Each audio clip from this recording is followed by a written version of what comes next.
E aí, meus amigos, bom dia. 27/9, sexta-feira. Vamos abordar o tema de hoje. O homem é escravo da sua própria liberdade. Ok? Vamos ver como é que isso funciona? Então preste atenção. Só muda a forma e o nome, mas o conteúdo melhorado ou não é o mesmo. Logo, o homem é escravo da sua liberdade. Tente mudar o nome, ela estará lá, do mesmo jeito, e pronta para te escravizar. Ainda que você se depare com a morte, a liberdade introjetada em você não lhe passará nem mesmo medo da morte, porque Deus te criou livre. A única escravidão que você tem é a escravidão do pecado, que te empurra para o mal. Mas Ele te deu a liberdade em Cristo Jesus. Em Eclesiastes 6,10, diz assim: a tudo quanto há de vir, já lhe deu o nome. E sabe-se o que é o homem, e que não pode entender com quem é, não pode, ou melhor, desculpa, não pode contender com quem é mais forte do que ele. Então, só estou falando de coisas óbvias aqui, tá? Preste atenção nessa visão. Apesar do dólar alto, o salário do pecado nunca muda, nem sobe, nem abaixa. Se mantém firme no mesmo valor, com inflação alta ou baixa. O salário é a morte. Se ele se materializa quando o justo é barrado para favorecer os representantes dos pseudos adoradores. Está tão comum inverter valores que nem se percebe a aproximação da morte. Em Provérbios 18:5, diz assim: não é bom favorecer os ímpios para privar da justiça o justo. Já percebeu que é o que mais acontece na sociedade? Todo dia você vê isso. Como é bom amanhecer e acordar leve, satisfazendo-se apenas com o bom senso que Deus nos concedeu.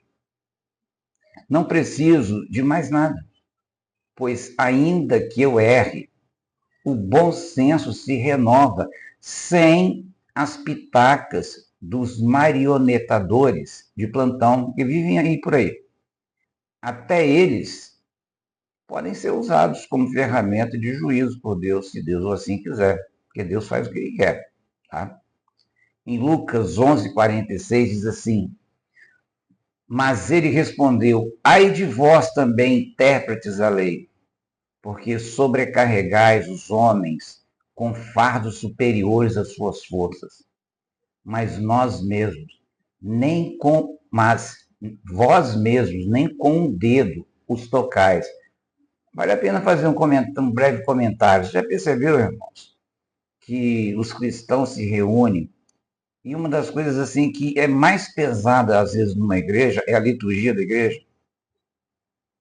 Eu fico vendo igrejas que se contentam, né, em restabelecer aquelas, vamos dizer, aqueles símbolos judaicos.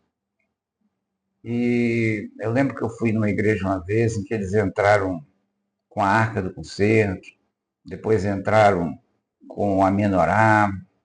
Aí eu fico pensando assim, se o véu se rasgou, essas coisas não se precisa mais. Está tudo rasgado, já fez tudo.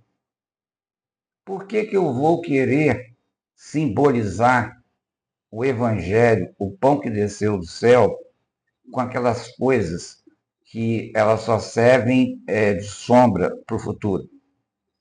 Mais nada.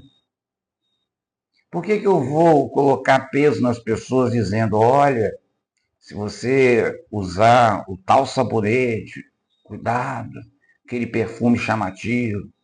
Ficam botando caraminhola na cabeça das pessoas, elas vão enlouquecendo. Já soube de casos de pessoas se suicidarem, pessoas que passaram a ter problemas mentais, de tanto não pode, não pode, não pode, não pode. E em todas as áreas, tá? Pessoas doentes. Eu já ouvi uma estatística, mas tem muitos anos isso, que dizem que 75% dos leitos hospitalares é frequentado por evangélicos e por espíritas, com problemas psicossomáticos, de tanta coisa errada que eles aprendem no evangelho desses falsos mestres. Então, cuidado, irmãos. Eles estão colocando um peso além do que você pode carregar. Jesus é Deus e é suficiente para fazer você viver feliz. Não estou falando que você não vai ter angústia, não vai ter tribulações, vai ter. Mas a cada manhã a sua graça é renovada. Vamos lá? Existem pessoas, tá, em nossa vida que são exatamente assim, tá? Grudam na gente como se fosse, como se fizessem parte essencial de sua vida. E usam todos os subterfúgios possíveis para perpetuar-se ao seu lado. Ou melhor, grudado em você. São verdadeiras sanguessugas, roubando silenciosamente tudo que é seu.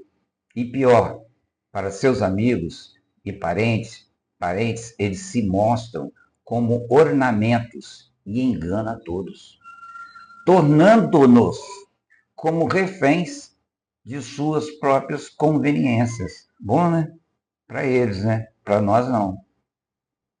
Gostam de eliminar o que já existe, da morte, do não ser.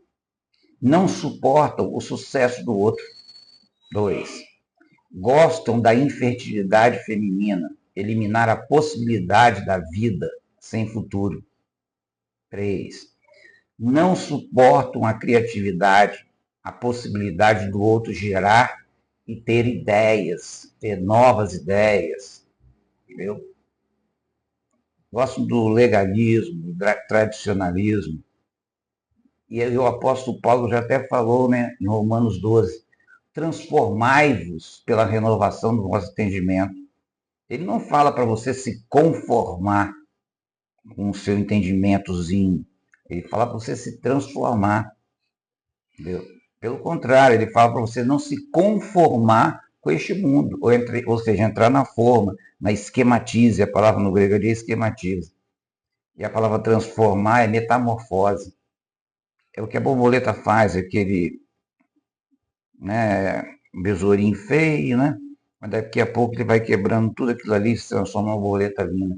Nós temos que nos transformar. E detalhe, tem que ser uma transformação no tempo dele. Se você cortar as fibras ali daquele besouro ali, que a borboleta está nascendo, ela vai perder as forças nas suas asas e não vai conseguir voar. Então não adianta você apressar o processo de Deus. Ele faz tudo na hora dele e não na sua hora. Tá? 4. Gostam do vazio, quente, frio e solitário do deserto. Tem agorafobia, medo de multidão. Tá? Por isso, vivem no ostracismo. Não suportam a concorrência, não suportam o confronto. Se você confronta, a pessoa já se ofende. Gostam do extermínio total, o incêndio permanente, a anarquia, a fragmentação e conspiração, pois impede o desenvolvimento. Você conhece gente assim? Eu conheço bastante. Se a ideia não for dele, não vinga. Tem que vir da canetada dele. Tá? É sempre assim. Provérbios 30, 15, 16 diz assim: a sanguessuga tem 2 filhas, e seus nomes são dúbios, tá? A saber, dá. Existem 3 coisas que nunca a satisfazem. Querem sempre mais e nunca se fartam. Mas existe um quarto, tá? Um quarto desejo, que nunca dizem basta. não lhes é suficiente. E esses são, primeiro, a sepultura. Tá? É uma prisão perpétua. Né?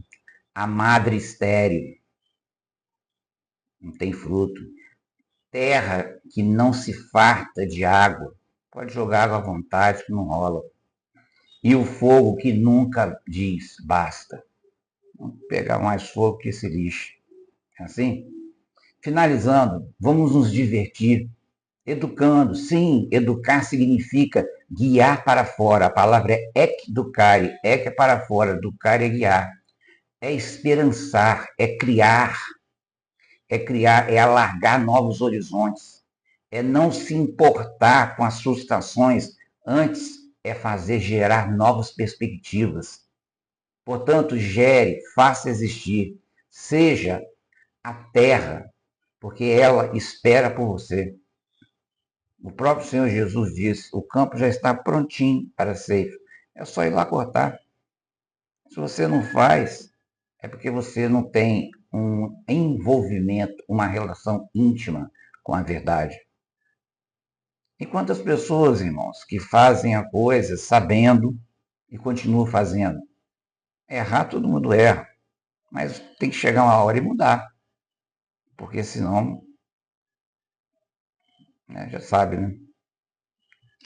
A ira de Deus vai vir sobre você. Que Deus abençoe você em nome de Jesus. Amém? Amém.